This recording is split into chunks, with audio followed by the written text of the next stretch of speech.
শহীদ জিয়া বিএনপিকে নিয়ে যারা উৎসাহিত করতে চায়, বিএনপিকে যারা হেনস্থা করতে চায়, তাদেরকে উদ্দেশ্য করতে চাই, আপনারা সর্বসময় গুপ্তভাবে কার্যক্রম করেছেন।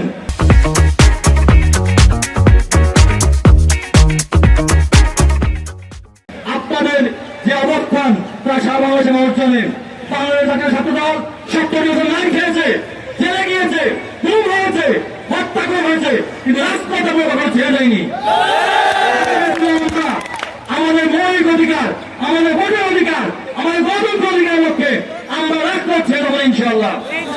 আগামী নির্বাচন পর্যন্ত আমরা দেশটা একটা মনে বার্তা প্রত্যেক দলের উপরে দেব ইনশাআল্লাহ।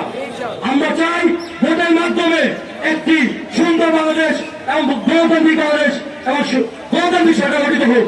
সে জায়গায় এসে ক্ষমতায় দেশটা একটা একরকম বলছে, একজন দুইবারের বেশি প্রধানমন্ত্রী থাকতে পারবে না।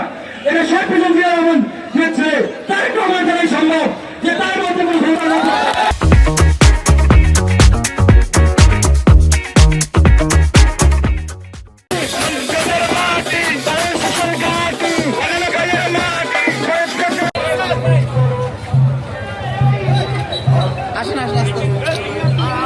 সবাইকে রাস্তা আসার জন্য অনুরোধ করছে।